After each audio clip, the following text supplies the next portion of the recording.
Hi friends, good morning ಎಲ್ರಿಗೂ. ಇವತ್ತು ಬಂದು ಶನಿವಾರ ಆಗಿತ್ತು. ಬೆಳಗ್ಗೆ ಎದ್ದು ಊಬರ್ ಡ್ಯೂಟಿ ಮಾಡೋಣ ಅಂತೇಳಿ ರೆಡಿಯಾಗಿ ಫ್ರೆಶ್ ಆಗಿ ಹೊರಟೆ.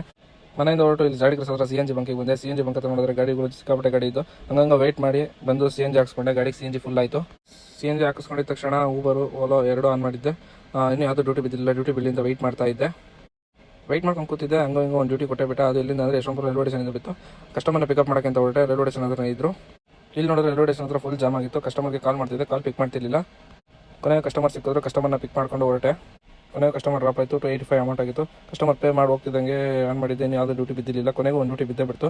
ಕಸ್ಟಮರ್ ಪಿಕಪ್ ಮಾಡೋಣ ಅಂತ ಹೇಳಿ ಹೊರಟೆ. ಕಸ್ಟಮರ್ ಆಲ್ರೆಡಿ ವೆಯ್ಟ್ ಮಾಡ್ತಾ ಇದ್ರು. ಬಂದಿದ್ದ ತಕ್ಷಣ OTP ಹಾಕ್ಸ್ಕೊಂಡು ಕಸ್ಟಮರ್ನ ಪಿಕ್ ಮಾಡ್ಕೊಂಡು ಹೊರಟೆ. ಕೊನೆಗೂ ಕಸ್ಟಮರ್ ಡ್ರಾಪ್ ಆಯಿತು. ಡ್ರಾಪ್ ಆಗ್ತಿದ್ದಂಗೆ ಇನ್ನೊಂದು ಓಲಾದಲ್ಲಿ ಡ್ಯೂಟಿ ಬಿತ್ತು. ಊಬರಲ್ಲಿ ಯಾವುದೂ ಬಿದ್ದಿರಲಿಲ್ಲ. ಅದರಿಂದ ಊಬರ್ ಆಫ್ ಮಾಡಿದೆ. ಬಂದು ಕಸ್ಟಮರ್ನ ಪಿಕ್ ಮಾಡೋಣ ಅಂತ ಹೊರಟೆ. ನೋಡಿದ್ರೆ ಅವಾಗ ಏರ್ಪೋರ್ಟ್ ಡ್ಯೂಟಿ ಕೊಡ್ತಾ ಇದ್ದೆ ಊಬರಲ್ಲಿ. ಯಾಕೆಂದರೆ ಓಲಾದಲ್ಲಿ ನಾನು ಎತ್ಕೊಂಡ್ಬಿಟ್ಟಿದ್ದೆ. ಇವಾಗ ಊಬರಲ್ಲಿ ಹೋದರೆ ಲಾಸ್ ಅಂತೇಳಿ ಹೋಗಲಿಲ್ಲ ನಾನು. ಒಂದು ಅರ್ಧ ಕಿಲೋಮೀಟರ್ ರೋಡ್ ಫುಲ್ ಜಲ್ಲಿ ಕಲ್ಲಲ್ಲಿ ಇತ್ತು. ರೋಡು ಚೆನ್ನಾಗಿರಲಿಲ್ಲ. ಗಾಡಿ ಎಗರಿಗರಿ ಕುಣಿತಾ ಇತ್ತು.